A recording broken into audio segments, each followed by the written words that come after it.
Welcome to the Attention Now podcast, where we bring you changing insights, inspiring stories, and actionable advice from some of the most accomplished leaders and innovators. Today, this guest is someone you don't want to miss, Mark Elfers. Mark is a retired Marine Lieutenant Colonel. He was a Harrier pilot, an entrepreneur, a leadership expert, and a man of deep purpose.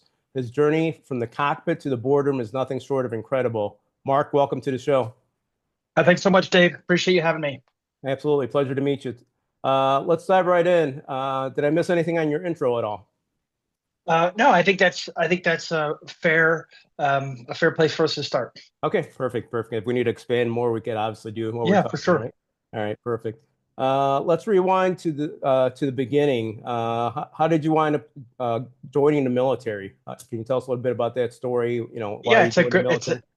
I grew up in Buffalo, New York, and I went to a high school named Frontier Central High School. And a classmate of mine had a brother who attended the Naval Academy, Okay. and that kind of piqued my interest. And I saw a Naval Academy admissions brochure at about the same time, and on the cover of that brochure was an astronaut on a spacewalk. So the classic picture of an astronaut, the earth behind this astronaut, and this was a naval aviator. I'd gone through astronaut training, and I was like, holy cow, that's what I want to do. And maybe I was in 10th or 11th grade, and that is really what set me on this course of wanting to go to the Naval Academy, wanted to serve. At that time, I really thought I wanted to be a naval aviator, and knowing, hearing that story of a fellow Western New York native going to the Naval Academy, and then just seeing those images just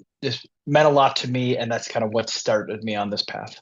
That's amazing. What an image, how powerful one image could be, right? Because For sure, that for made you sure it was, go and ahead. that brochure was a real. It was a essentially an admissions uh, catalog, maybe 100 pages, and it was all about the Naval Academy and what folks do there and what folks do when they go on. And when I saw things like we really hold dear honor and integrity and courage and commitment, I was 100% like that was me. I was all in, like, from that point on. That's amazing. So you went to Naval Academy, then after you got out or you Yes. graduated, what Yeah, so happened? I started, I had a slightly different path. I enlisted in the Naval Reserve. I was a Navy corpsman, did my service in Pittsburgh at the Carnegie Mellon University. So I was a reservist for a year, going to college. The program was allowing me to go to college, become a medical lab technologist. I was a kind of a Navy corpsman, and Okay. this was right during Desert Storm. So my unit, a couple of folks from our unit were selected to go, and I was just like, holy cow, I want to go. The Navy said, well, listen, you're supposed to be going to college right now. That's not your path. But while I was there, I was applying to the Naval Academy and taking SATs and ACTs again, to try to improve my score, and then got into the Naval Academy. And really, while I was there, um, I went there thinking I wanted to be in the Navy, wanted to be a naval aviator. And I saw Marines there at the Naval Academy, and I saw former Marines that had gone to the Naval Academy, and it just seemed to be a better fit for me. And people have asked, well, what does that mean? And I say Marines had an intensity and a air about them that drew me to the Marine Corps. And there was a strictness and a discipline and a seriousness, that to which they approached all things, like their life, their profession, like everything they did. Um, it called to me. So at some point, maybe halfway through, I said, the Navy is probably a fine fit, but the Marine Corps would have been a better fit for me. So I asked to go Marine Aviation. Luckily enough, I was selected to go Marine Aviation. I graduated from the Naval Academy, and then was set on that path. Wow, that's amazing. Again, another image, right? Change your life. Right, for sure, for sure. And those We're on a the roll here. yeah, those images of, I mean, and it was not just seeing those Marines, it was interacting with them and learning from them, and just being drawn to not only their reputation, but it was really their example of how leaders carry themselves with a certain bearing, and just a certain I mean, it's almost difficult to describe, but they approached life in a way that I wanted to follow them. That's amazing because you don't think about this, but people are watching you daily, right? For And sure, if for you can sure. set a great example for them, it could change someone's life. It's kind of like Yeah, that's and Dave, I think as I kind of wove my way through, you know, naval service and active duty in the Marines, and then post, I really realized that, if you're in a leadership role, your team is staring at you, hoping you are great. They want you to be great. They want to be led. They want to be inspired. And they really don't, and especially, young Marines, they do not want to be let down. So they're hoping against hope that you are everything that they want you to be. And I always like walked into the squadron or walked into wherever I was working, knowing that everyone is looking at the leader and wanting them, to be inspiring. And I think it's a really important thing what you just said, that you are being watched at all times. 100%.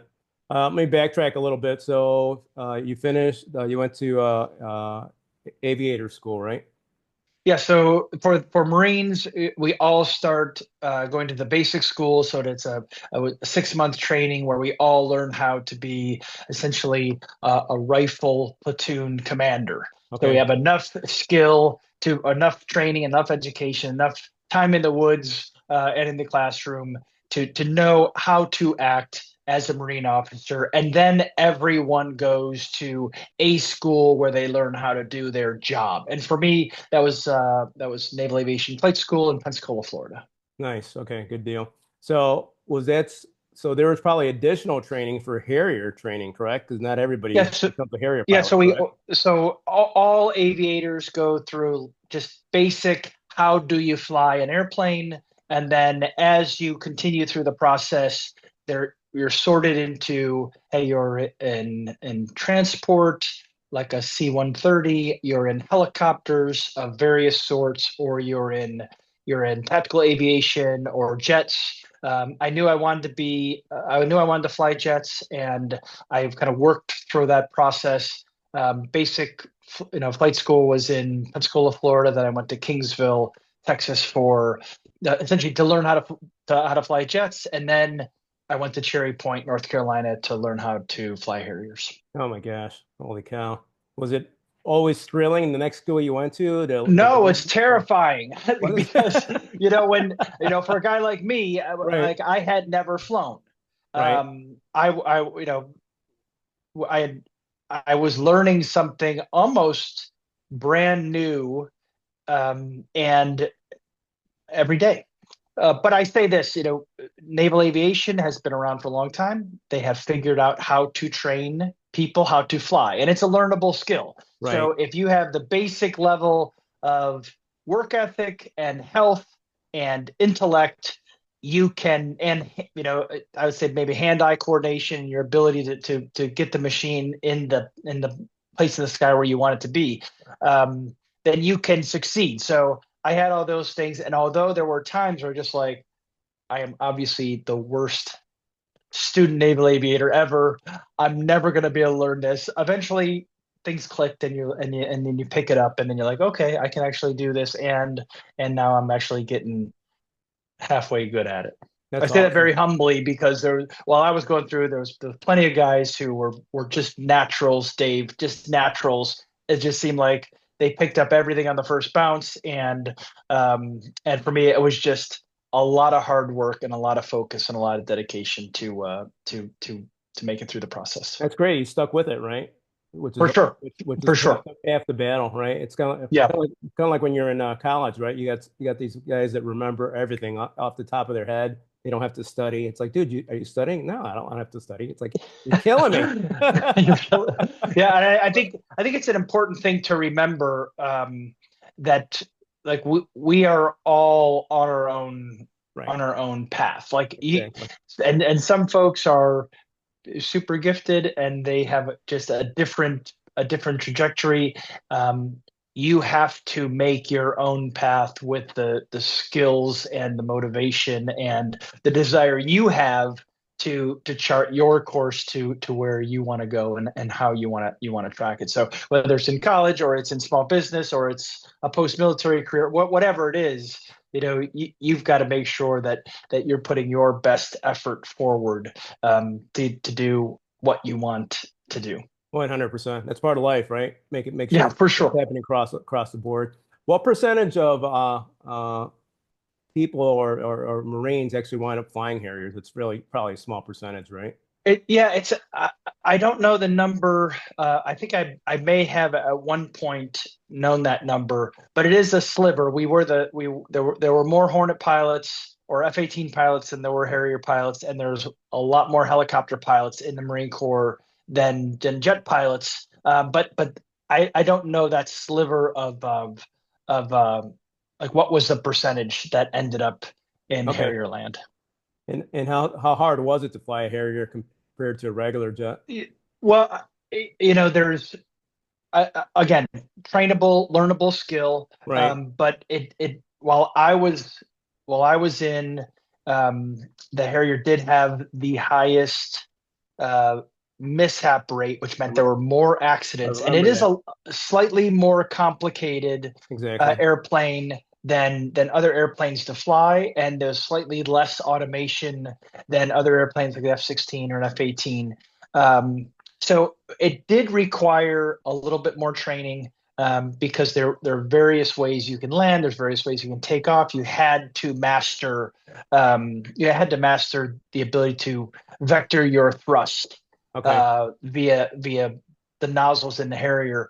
Um, so most people, though, most people that get to Harrier training are able to finish and go out to the fleet and contribute at least one solid first tour, Okay. and be a safe, competent Harrier pilot in their first squadron. How does the Marine Corps select, like you mentioned earlier, that they could be C-130s or helicopters or jets? How do they select that? Well, there is a very detailed process that starts at headquarters of Marine Corps where they look out into the fleet and they say, how many Harrier pilots do we need in which squadrons at what time? So at Okay. any point, headquarters of Marine Corps always has a count on how many pilots they have and how many pilots they need, and are forecasting that because they know if a pilot shows up to Pensacola as a second lieutenant, they will, over the next 2 years, either not be successful and wash out or become one of those three types of pilots. So if you're able to, through your skill and hard work, get through that process and say, hey, I would like to be a C-130 pilot, the Marine Corps may say, great, we don't need any C-130 pilots this week. You're going to be a helicopter pilot, or you're going to be an Osprey pilot, or you're going to, and if you have the right level of grades, then you may be assigned to where the Marine Corps needs. Okay, But got it. the Marine Corps is going to look at what they need first, how your overall grades are second, and then what you want Got it. third. So the Okay, gotcha. stars have got to kind of So it's a lot of timing. align. Right, Yeah. exactly. and Okay. and and like many things in life, there are things that are just completely out of your control. Right. So you show up to that week's assignment, you've got no idea what the needs of the Marine Corps are, or the needs of the broader organization. You don't know how your grades stack up to the other people that are in the room. So all you can really do is do your very best and know that on that week you want to look back to your training and say, I did the best I could. And if the chips fall where I were hoping they fall, then great. But if not, you're really there to serve, and if the needs of the Marine Corps were to send you somewhere else, then off you go. Awesome. Thank you so much for that. Uh, can we talk about looking back at a mission? Was there one that was a lasting impact in your life or career while you were in the Marine? Yeah, I mean, I think there's a couple of memories that kind of come out, and I think one of them is a very early memory. I was flying as a young wingman. My commanding officer was the flight lead. We were at 29 Palms. It was a night mission with live ordnance at 29 Palms during what's called CAX, or a combined arms exercise. And it was one of those moments. It was a bit of a graduation exercise for me, where I had to perform well enough to be designated a combat wingman, or essentially say, okay, you can be you've gone through the syllabus and you've shown enough competency for us to say, okay, combat wingman complete. And it was a very dark night as I remember it.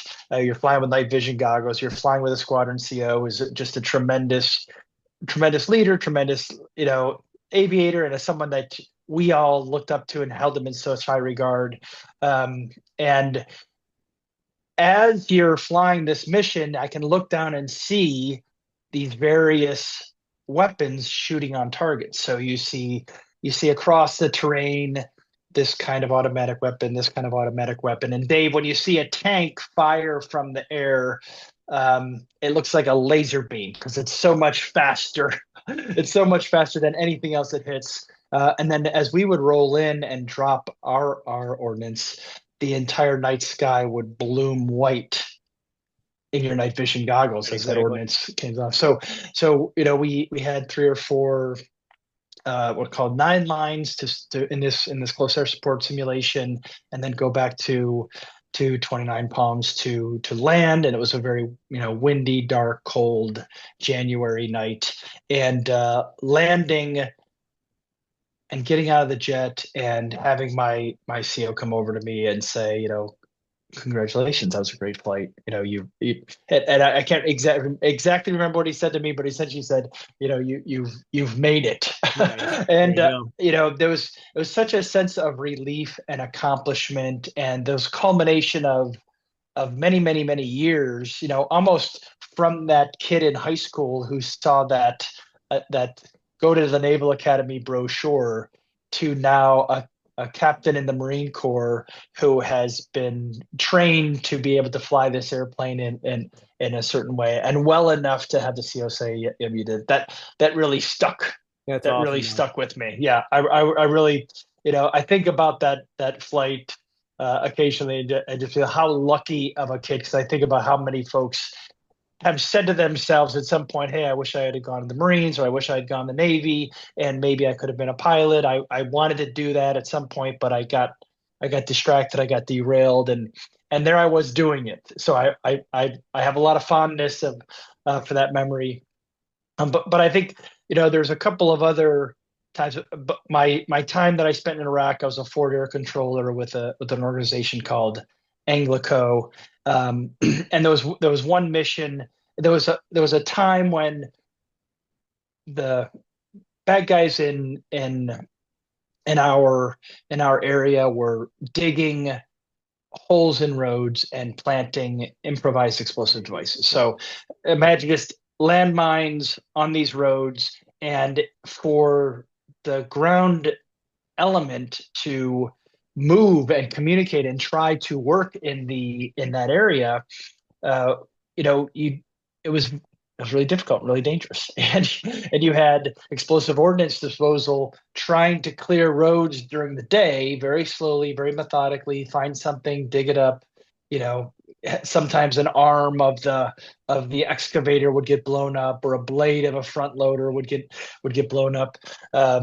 So it was a very tedious, very difficult work. Well, on this one mission, we had planned for essentially 12 hours of illumination flares to be dropped on this long stretch of road, which had become the bane of our existence because it was so heavily mined and IED'd. And my team was there providing overwatch for that mission.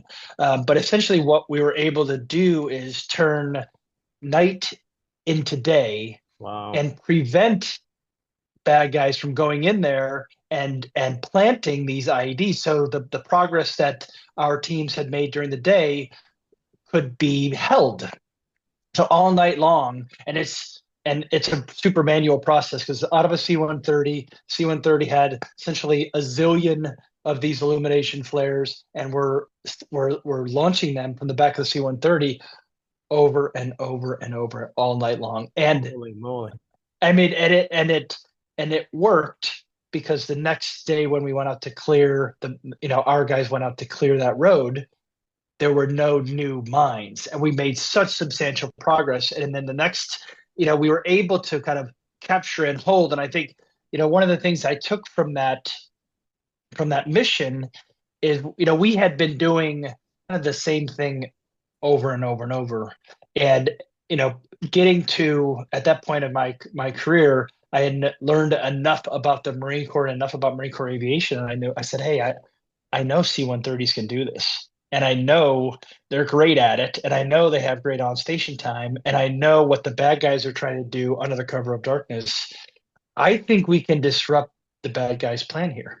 And as I look back on that and to kind of reflect, as I go forward, there's always a process in your organization, and some people are like, well, that's the way we do it.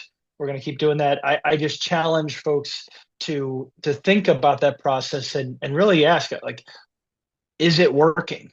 And Right. how are you measuring, is it working? And if it's not working, let's really think about why we're doing it this way, and is there a better way for us to do it, and how can we flip the script on this process and make a meaningful change. That's awesome. That mission was incredible. You guys probably saved quite a bit of lives for that, right? And Yeah, I mean, I think what we were able to do there was save a lot of time, a lot of energy, probably some bit of equipment, and maybe someone was not was not impacted, in a negative way, because we were just removed the bad guy's ability to fight in that way, which right, was their exactly. their their preferred way. Wait to the cover of darkness, plant your thing, get out of there before anyone sees you, and just wait for that that machine to come along and then get blown up, Nice. and stop the whole process. So I view it. I think of that mission and that all the planning, all the thinking, all the working coming up to that as a huge and success. That's awesome. And I love that because we learn how to improvise and overcome, think out of the box, right? So Right. I think if you could have those skills and bring it to the business world as well. Obviously you can't order it, but you could suggest and make some recommendations. I think that's a great way to bring some of those skills to your business or company that you're working for to be able to succeed a little bit better. I Yeah, and believe. I think the Marine Corps, to its credit, um, is open to doing different things. And I Right. think no matter where I was, whether I was in Okinawa or Iraq or Afghanistan or in Cherry Point or Yuma, you know, Marine leaders want the mission done, and Right. they they want it done.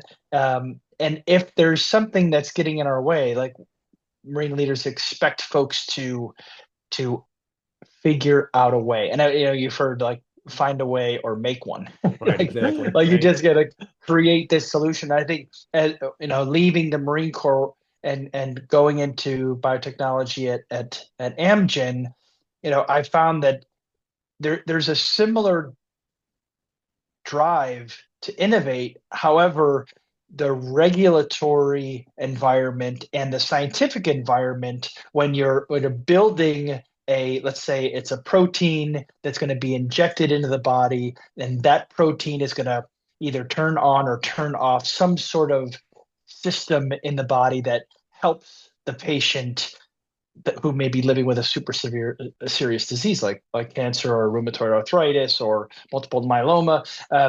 Like, you must be maybe a little bit more thoughtful or slightly slower, and gain the insight of more experts before executing. But it's a similar idea. Find a way or make one. Just that finding the way may take a minute, as you get the insights from the people who have deep scientific, regulatory, legal, medical subject matter expertise. Right. That's a good point. Let's go back to we were talking a little bit about leadership. What was one of the most valuable lessons you learned while you were in the Marine Corps? Yeah, I think there's I think it may come down to something that sounds like this for me.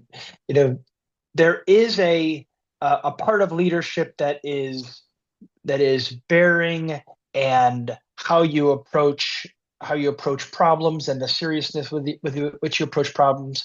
But I think there's a level of subject matter expertise that you must develop in order to be a good leader in a field. Got it. So if you and I are on a team, and let's say we're in a Marine Corps artillery unit, we need to know gunnery and the ballistics of artillery probably backwards and forwards. Like the Like back of our we hand. have to Right. be we have to be great. We have to know that stuff cold. If you're in aviation, you need to know the airplane and the weapons and the sensors and the systems. Really, if you're in aviation maintenance, same. Go into biotechnology, and let's say you're in a regulatory role. Hey, the FDA has rules. You need to know those rules, know that nuance, understand it deeply in order to contribute at a leadership level.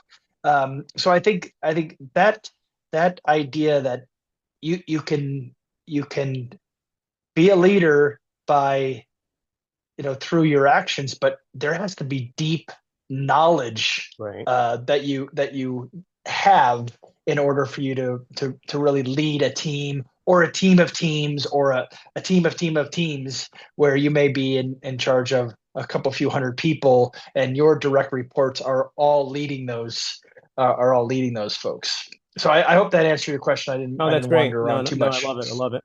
Uh, uh, since we're talking about the most valuable, let's go the other way. What was one of the toughest challenges, or one of the things that you faced that was challenging in the Marine Corps? Well, I think there's we'll just stay on leadership. Those leaders who who choose to drive an organization so that it will reflect uh, greatness upon themselves, and Okay. instead of thinking, how does my work and how does my service impact and elevate others on this team, but think, hey, how is their work going to elevate me? Right. um like Yep. I'm going to ask us all to work very, very hard and very, very long, and that's going to make me look great.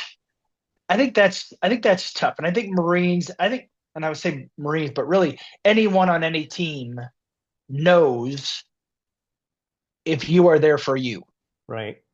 or or you're there for the organization, or you're there for the mission, or you're there for the folks on the other side of that mission that you're hoping to serve. I mean, that becomes really apparent, very quickly. And I think it's my sense that Marines had a very, very elevated sense of that leader who may just be out for themselves, but I think it's probably fair to say most humans do, that have been around for a minute, just say, hey, I feel like you are in this for yourself, and how is my work and my effort, or our team's effort, or the organization's effort, going to elevate you instead of elevating the organization mission. I think that's probably the toughest thing, because it's really like you're in the Marine Corps. You don't have a ton of options Right. Exactly. It's in the like middle of a tour. it's like I'm gonna quit here. I'm going to another another Yeah, section next. That's and not gonna happen, and right? Yeah. and really, I think, having been almost out for almost 10 years, um, just let's say it loud. In the civilian in a civilian role, you probably don't have that option either, especially as you become more mature and you Right. have real responsibilities to either parents, siblings, your own spouse, your own kids. I mean, those are very real responsibilities. And just saying, I don't really like my boss, and I kind of feel like my boss is out for just for himself or just for herself, that doesn't mean you just up and quit. So I don't think it's just a Marine Corps thing, but Right. it's a Right. very much grown up thing where you Well, have at to least you say, have the hey, option in the civilian world. yeah, In the Marine Corps, you don't have the option. you So, yes, that's right. true. You know, there are certain times in the Marine Corps where you have those points where you say, I can get out now, or I need to kind of commit myself to another tour. And if the Marine Corps says, yeah, we will allow you to stay, then you get to stay. But I think you're right. When you were transitioning out of the military, I know it could be tough for a lot of people, especially if they were combat Marines or in combat. Did you face any struggles with PTSD or TBI at all, or and if you did, how did you I overcome? didn't have any, and you know, I was super fortunate. Didn't have Awesome. any injuries, like that were combat related. I Okay. had a little bit of just kind of bumps and bruises from.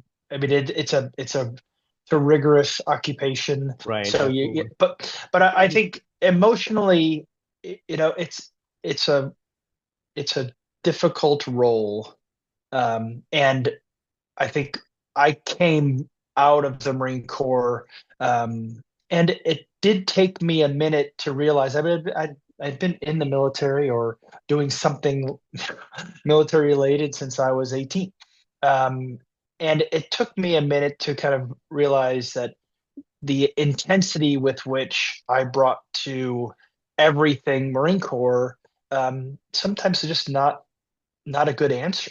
Right. As a you know, as a dad, as a husband, as a new employee, as a friend to folks that had not served, um, like there was a certain level of intensity that that you brought to the Marine Corps that the Marine Corps continued to expect, and it does take a minute of unwinding and Right. realizing, hey, it is an important whatever you're doing, maybe an important post Marine Corps role, but it's okay to take a breath and take a beat, and not try to burst through every wall.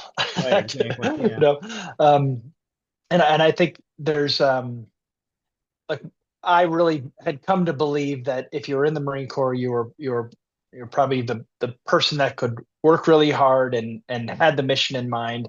And then I went to Amgen and I was like, holy cow, these people are so smart and so hardworking. And the mission, the Amgen mission, I was like, wow, this is as important a mission as any I had in the Marine Corps. Like these Absolutely. products that these folks are like creating and building and manufacturing and then delivering to these patients like perfectly in the right way, it's life changing. Yeah. It's game changing for these patients, and it really made me step back and think, okay, I had a distorted view of reality Right. as a career Marine, and I realized a lot of people who may not have heard a call to service like I did or military service, um, are were just as, and it sounds almost, I almost embarrassed to say it, probably 10 times smarter than we were, 10 times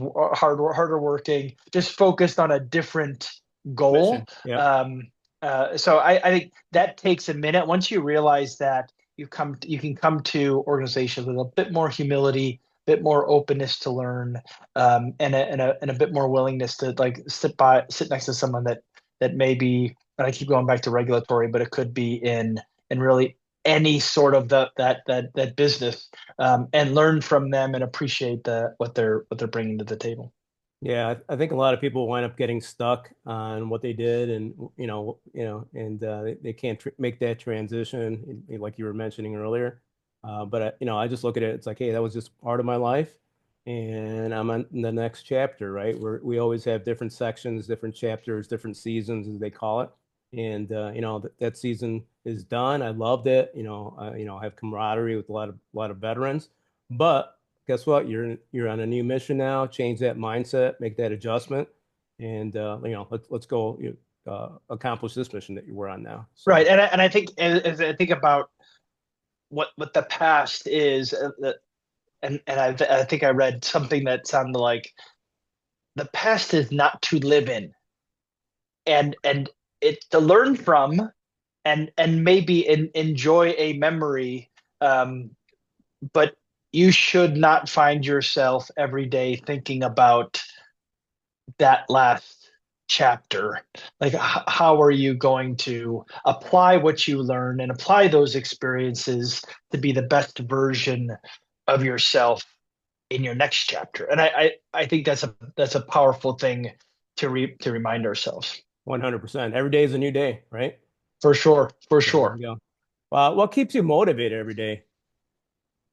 Well, I mean, I know that um, I'm working for something that's bigger than me, and Okay. our company, wherever I've worked, I've tried to find roles in organizations that were trying to do good in the world. Got it. So when I was at Amgen, those products are helping folks with very serious and scary diseases, and every one of those products is helping those patients live a better, safer, or just healthier life. When I went to our first startup, we were building mobile applications that could help patients with cancer-related psychological distress, like anxiety, depression, and fear. Nice. So, like that idea of like leaping out of bed and helping build those products was really cool. Then I went to a company that was providing behavioral health services to patients with cancer-related distress. I started a company that was a digital palliative care company for folks approaching end of life. And our product now helps patients in between specialty care visits to track their symptoms so care teams know how those patients are doing. But that idea of contributing to an organization that is serving folks Yeah. that need a hand, Yes. because really a lot of stuff out of their control has led them to a place where they're a little vulnerable. That's super motivating to me, and it is you know something that I get a lot of joy and meaning from. On the flip side of my coin, I know I have three daughters. I've got one who's fully out of the nest Nice. and grown and kind of up and away and flying. One that's approaching her college graduation, and one who's in middle school. And my wife and I have said, like, it's up to us to make sure that these three humans are Yeah. able to fend for themselves, make a contribution to society, and really, live an impactful life, the life that they want to live. It's on us. And as they grow up, there's less of that's on us, but you eventually realize, hey, what I do in this life is going to carry on in them. Right. So, between my work and my family, those two things have brought me a lot of meaning. That's amazing. Yeah. Pretty much everyone I've interviewed, Mark, they're all servant leadership, right? Which it's hard to find, but it's not a coincidence that many successful people that are leading are doing it the right way. So I'd love to hear that story. Thank you. Yeah, thank you. Um, so after once you retired out of the Marine Corps, you were a Harrier pilot. How did you wind up transitioning to technology and healthcare? That's a Yeah, big change. yeah. Well, I think the Marine Corps asks you for a lot, right? Right. Like anyone who's served knows, the Marine Corps asks you for a lot. And I joke to my friends who may not have any experience with the Marine Corps, no matter what you give to the Marine Corps says yes, thank you, give me a little bit more. Right. Exactly. Yeah. Just give me a little bit more. One more pull up, one more One push more, up. Yeah. one more, whatever it is. Right. If 100 hours was good this week, we should try to get 101. You'll be Right. that much Exactly. more ready. You'll be that much. Um, so and that meant a lot of time away from family. So there was a Right. lot of time that I wasn't there, and I think as I look at the folks who I served with over 20 years, there were folks that for sure had more time away. They were tapped to deploy more. And so I always say I always want to make sure I recognize the guys who probably did twice as much time away as I did. But for us, we had said a job that is going to require me to travel a couple times a week, like a corporate jet pilot or a commercial pilot. Or try let's try to avoid that. Right, exactly. let's see if we let's see if we Let's see if we can't can stay let's home a little bit more this let's time, see if we right? can stay home a little bit. Well, I wonder what that would look Hey, like. mom, who's that Um, guy walking in? that's right, exactly right. What would that look like? So I feel, super grateful to the team at Amgen because I had a chance to meet a handful of folks there through a connection who, Yeah. I'd served with. He was a Harrier pilot. He and I had kind of gone through together. He had gotten out before me and said, "Hey, I have a talk with these three or four folks," and that turned into five or six folks. That turned into nine or 10 folks, and at the end of it, they found a role where I could contribute, but I wasn't going to break anything. Got it. Um, Okay. and and and I was drawn to that challenge of, hey, it's a pretty blank slate. Like I was a Harrier pilot, I was a strategic planner. I'd gone through the Marine Corps School of Advanced Warfighting. I spent a year in Afghanistan on the strategic planning staff. I knew I could think about difficult things and solve problems, but the context of biotechnology and like I didn't Dave, I didn't know what they were even saying. Like I Right, didn't know, I exactly. didn't have like the All the words you're acronyms using. and jargon, I right? I I Right. I feel like it's English, but it may not be. Um, and so but they found a role that where I could really learn, I could contribute, but I could really learn. And I was just drawn to that challenge of, hey, I really don't know this space, but I can learn and be led and coached by these super accomplished, kind of brilliant pharmacists and business folks and medical doctors and MBAs. I mean, these are really serious scientists, business leaders, and it was just such a gift to be able to join those teams, find my way to contribute, and then I ended up helping the Europe team launch an important drug over there, helping the U.S. team launch a couple of important drugs here. And I say that with a lot of humility because it was a team that did everything, and everyone on the team had a lot of experience, and to be able to have been coached and to have had a chance to contribute, it meant a lot to me. So I think for me, it was always a sense of I do recognize that I've got a role at home, and being gone, 40% of the time, 30% of the time, Right. just it's tough to do your job at home when you're not at home. Right. And Yeah. and we had that check in the box. So I knew I wanted to do a little bit less travel. And I also wanted to just kind of flip the script and say, let me try to join an organization that is designed and organized, and their mission is to help vulnerable people that need help. That's awesome. They gave you an opportunity, right? A lot of Yeah, people, it's I like, let's see, Mark very, very, Alpha, very. fill I out his feel resume, medical, oh, Harrier pilot. Yeah, you're hired. No, that wouldn't have never happened, right? yeah. That's So, yeah. That doesn't so that doesn't really translate. So I feel like those guys took a chance on me, and we've had a chance to reflect. It was a role that in many cases I should not have been given. right, right. Like Well, you're when not you you're when not you're you not the first person, right? that's right. I've heard other stories like that. I have a good friend that was Marine Recon, and he's working at a big, large pharmaceutical company, IT, and he didn't have that history in the past as well. And he's one of the top leaders there now, and he's killing it. So I think Yeah, I think if you're able yeah. I to was find performers, right, yes. that are willing to go above and beyond, right? Yeah. I'd rather pick somebody that has that mentality or mindset versus an average person that has all the credentials or information about that, because I Yeah, think and they I, and then I can think perform I more. think I completely agree with that. And then put the person in the right role. Because Right. had you said to me, "Hey, we're going to put you on this launch team, and Yeah. in 2 months Yeah. we're launching this super important product, and your role is to make sure all of the regulatory documents are squared away," I would have failed. Yeah. Like Exactly. I would not have been able to contribute. I mean, just think about it. If you join a brand new sports team, having played, you play hockey your whole life, you're going to play you transition to a brand new sports team. It's football, and oh yeah, we're playing in the state championship tonight. Suit up. You're like, I'm going to fail.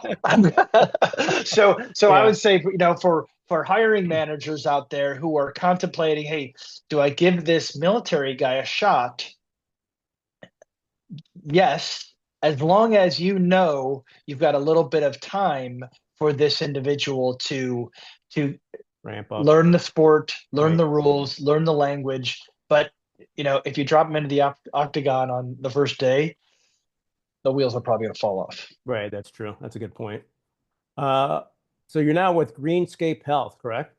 Yeah, it's Green Cape Health. So it's a company I Okay. founded with two teammates, one Okay. medical doctor and rheumatologist from the Brigham and Women's Hospital in Boston, and one technologist that here in this town I live in Greenville, South Carolina. And what's the mission behind Green Cape? Yeah, so Dave, the problem is patients with serious chronic and often life-limiting disease have these kind of separated moments with their care team. So Okay.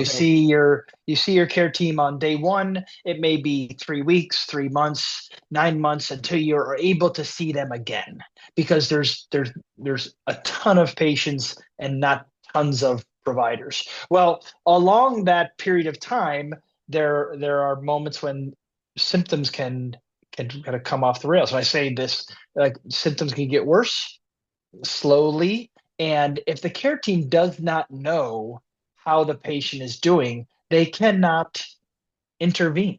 Right. Exactly. So, so our platform that our medical colleague Dr. Solomon created at the Brigham and Women's Hospital in Boston allows the care team to give the patient this mobile application. It asks a handful of questions on a couple of different topics, whether it be pain, fatigue, physical function, or disease activity, and that data goes back into the electronic medical record where a care team can say, "Hey, I'm looking at patient Dave's."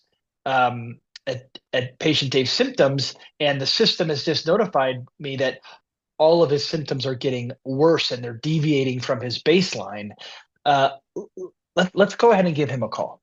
Let's Okay. go ahead and give him a call, and let's say, hey, it looks like we had you set up on a good treatment. We had a good treatment plan, um, but it looks like your symptoms aren't under control. Tell me how it's going. And that gives a patient an opportunity to be like, I'm really glad you called because I'm really struggling to sleep, or I'm really struggling with a lot of pain. And then that conversation can allow the care team, maybe there's a medication that needs to be adjusted, maybe they do need to have the patient come in and see them, maybe the patient hasn't been able to refill their their prescription for some reason, but it gives the team the flag and the data required to intervene on the patient's behalf. And Dave, on the flip side, Awesome. if a patient is doing great and there's an appointment coming up, it also allows the care team to say, "Hey, Dave, maybe not come in this time. Maybe we skip this visit because it looks like the treatment we've got you on is working great. So let me give you that time back. We'll have a sicker patient be seen by the doctor, and we'll see you in April. We'll see you in March. Nice. We'll see you later, but let's not waste your time. And if you have a co-insurance payment or a co-payment, like, we don't need you to come in just because we've got something on the calendar." So our mission really is there to give that data to the care teams for these patients that are super, super sick, so the care teams can take better care of them. That's amazing. So it's an actual application that goes Yep. on So the patient's phone, right? And are they yep. updating it in real time, which integrates to the EHR basically? Yep. So the patient has a mobile application. They answer questions on that mobile application. Takes maybe 30 seconds every other day, Oh, nice. and all of that That's data goes awesome, Mark. into That's a great idea. our dashboard. and the dashboard integrates with the electronic medical record, so the docs can see both the notifications and the trending symptom data over time. Now, Wow. it's not a great idea to give docs a dashboard with like 7,000 points of data, Right. because docs are like, just Tell tell me me what's going on. Right. what's going on. Right. And that's the real innovation that Dr. Solomon developed and tested in Boston, is an algorithm that says, hey, let me set a baseline, and then I'm going to be able to watch the patient's data coming in and then notify the care team when a patient is deviating. So all the data is available, but we don't want to give just reams of data and Right. say, Exactly. Yeah. study this data and find the insight. So the platform is actually providing the insight, and our platform's called MPro, or Mobile Patient Reported Outcomes, MPro. Nice. And who can use MPro? Well, really anyone that is provided MPro by their care team. So right now we sell our product to rheumatology practices, so Okay. private rheumatology practice. And rheumatology is where we go, because that is where all of the testing has been done. So three randomized and controlled clinical trials in Boston, over the last 6 years, have shown that this product, it works, people use it, and people are really satisfied with it. So that's why we're headed there first. We have our first two customers that are one is live right now in the DC area, and one is going live. Probably won't be in January, but in early February, because we're doing an EMR integration with that team in South Carolina. Oh, that's So awesome. their patients are provided the platform, and the care team has the dashboard and the EMR integration, so they can see those insights coming in. Got it. Got it. And if people want to reach out to you, what's the best way For to sure, the get? best way is well, I'm on LinkedIn at Mark Elfers, but also GreencapeHealth.com is our website, and you can go there to contact us, and that's an easy way. But I think LinkedIn is probably just as easy. If people know Mark Elfers, I'm on LinkedIn, and you can And they find me there. basically have to license it, right? And then offer it to their patients. Yes, yeah. So the commercial agreement allows us. I mean, it's really a business to business software as a service model. Okay. So Got it. we're selling our software to that business, and they're deploying it to their patients. So some people call that B2B to Correct. C, where the final user is gaining benefit from it, and the practice is saying, okay, I can help. I can use that data to help provide care. I think it's a great idea. Like I said, saving time and saving lives as well, which is incredible. So that's awesome. Uh, let's transition over to I always ask people about faith. Has faith seemed to be, has faith shaped your journey or contributed to your success at all? I grew up in a Catholic household, and it never pulled me in. The church never pulled me in. Okay. And when I met my wife, she was a Christian, and she introduced. I think she really introduced this idea of who Jesus was, and I have come to learn the New Testament. But Dave, I gotta be I cannot say to you, my faith has been this huge tenet to me. Right. Um, I think of Jesus as someone that we know existed, and he provided such a great example of how to love everyone Correct. and care for everyone, Talk about and servant leadership, right? right, and not just rich people, not just powerful people, Right. not people that would help you get ahead, but people that really probably were, and I can't quote any scriptures, but lowest of the low, right? These are Right. people that the rest of society had said, don't hang out with those people, and Jesus was like, hey, these are God's people, these are our people, these are humans. We should approach these folks with love in our heart, and I think that that message has really resonated with me. Now, the particulars of the faith I'll leave to more devout folks, but I think that has served as a North Star for me in how I approach just like being on the planet. Right. Um, so maybe that's what I can say about faith. No, that's great. I love that because you meet some people that are we're talking about are more about themselves a lot of times, right? And not really servant. And you may go out to lunch with them and they may treat the waiter bad or something. It's like, dude, Right. it's like, what are you doing? This guy's a person. That's Like be respectful, man. So and yeah.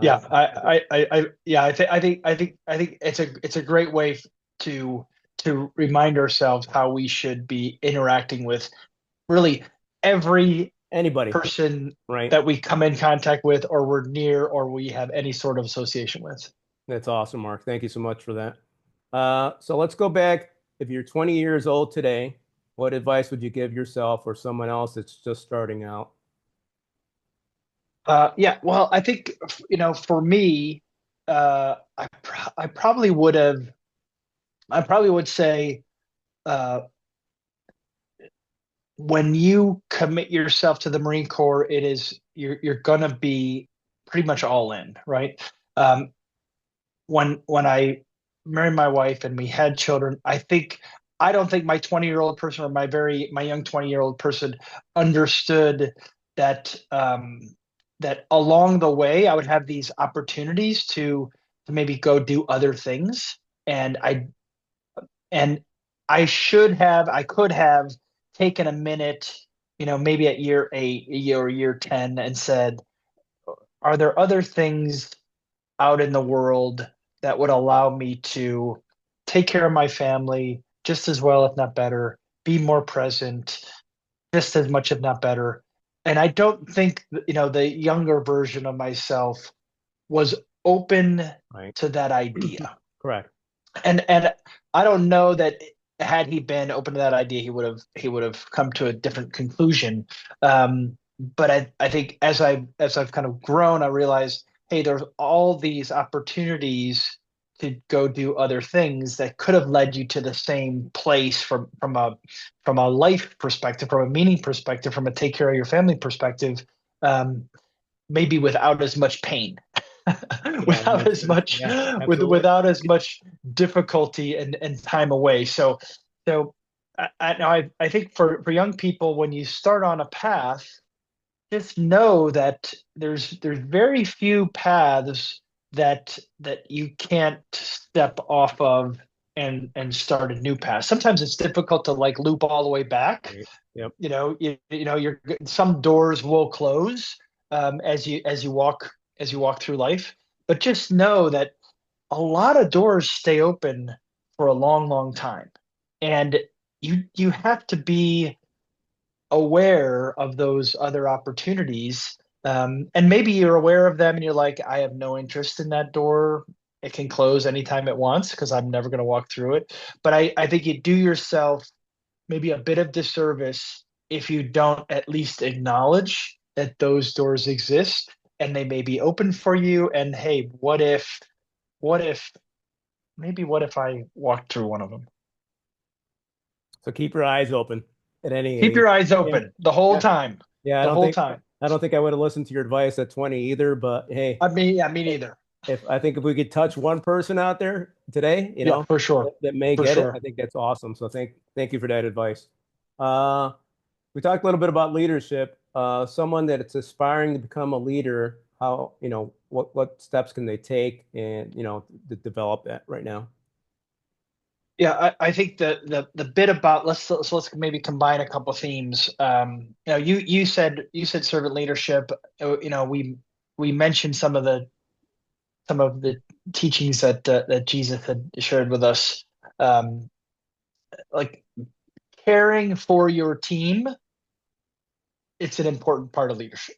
Right. You caring for them, making sure they know you care, actually caring, not just pretending that you care. Right. Um, Yeah, because people but can tell. but people can tell immediately. Right. So be curious, be interested, get to know folks. I think of work teams as just that. We are a team. We all have a job to do. we must do our job. It's not the unconditional love you have in a family, because if you're not doing your job on a team, then the team can't win, the team can't be successful, and maybe you're not the right fit for it. So if you're leading that team, be interested, be curious, get to know your team, care about them, and the greatness is in the agency of others, or your ability to make that person the best person they can be makes you better. Okay, so let's just that's the care and feeding That's awesome, Phil. of your That's great. team. But then let's go back to subject matter expertise. If you're a landscaper and you're leading a landscaping team, you need to know that business Right. back and forth. If you're a plumber, if you're an electrician, if you're an HVAC guy and you're leading that HVAC team, you need to know that those systems. You need to know the facts, you know the science, how the thing works, how to install, how to disinstall, how to troubleshoot, how to take care of your tools. You need to get to be an expert in your field, whatever that field is. So you all are, anyone listening saying, what is my job? Whatever you write down, that's my job. I encourage you, get better at it, study, read, watch YouTube videos, get better at it. The more you know, the better you're going to be able to contribute to the team. And the sooner someone's going to say, hey, we really need you to lead this small two-person team to do XYZ. It's that Right. initiative and that knowledge, the thirst for knowledge that's going to set you apart and make you that leader. So I think there's kind of a caring and feeding of the troops and subject matter expertise that must come together to make someone a leader. It can't just be one or the other. Right, absolutely. I think that we're talking about leadership, and when you're young and family, like when you're 20, I think a lot of 20-year-olds are not at that leadership point quite yet, right? But as far as Right. serving, and they don't know how. And I had another colonel on. He goes, "Hey, if you're having a hard time leading, go to a food bank, go serve other people, right? Without expecting anything back, and you're going to start learning and feeling that, right? And then you could transition that to business as well." I go, "That's Yeah, and awesome." I think there's something to be said about that. I think if you're on a team and you're like, I want to be a leader, Right. asking the leader, can I do more? There you How go. else can I help? How else? Right. And he may say, well, first thing I need you to do is know your job really well. Show up on time with a great attitude every single day. Do everything you're told. Do all that for the next X amount of time, and then we can think about the increasing your scope. Or they may say, well, shoot, everything you do well. You do with a good attitude. You've got a cheerful obedience that allows you to get stuff done and be positive to those around you. People will recognize that your energy brings a team up. It's kind of like the team the player on the team that may not score all the points, may not have all the assists or all the blocks, but the team plays better when you're on the court. That's maybe one of the first steps to leadership. Yeah, always adding value to that team, right? For And sure. like we For mentioned sure. earlier, people are always watching you, whether you're a leader or not. People are That's watching right. you. So there Yeah, you they go. are watching you. And for the young people out there, just know your coaches, your team leaders, they are 100% talking about you, and they're saying, "How's he doing? Right. Is he doing well? Is she doing well? Does she have a good attitude? Is she working hard?" It's constant, and you are being talked about by your leaders, your supervisors, because it's just part of the role. Right. Yeah, you're not an island for sure. We're about wrapped up, Mark. I have one more question before we start wrapping up. What's one key takeaway you'd like our audience to remember about you or what you're currently doing? Well, I think, for me, I would say good people have a couple of traits. One, they are kind to others. Two, they work hard, and three, and I say, let me just go back, work hard and generate results. There you go. Working hard and not generating results is not the same. Like, Right. be Yeah, you could, kind, work hard and perform. and generate results. And then have something in your life that's bigger than you, that you can use as your North Star. For a lot of us, it'll be, family first. You've got some role in, some members of your family that may be depending on you in some way. And maybe it's in your church, maybe it's in your community, maybe it's at your role at work, but have something that's bigger than you. And if you find yourself simply thinking about yourself, you're probably not there yet. Right. Find something that's a little bit bigger than you that you can throw yourself into and really say, if I can add value to this organization or to this cause, then I know I'm making the world a slightly better place. There you go. Awesome, Mark. Mark, it's an absolute honor to have you on here and get to know you a little bit better.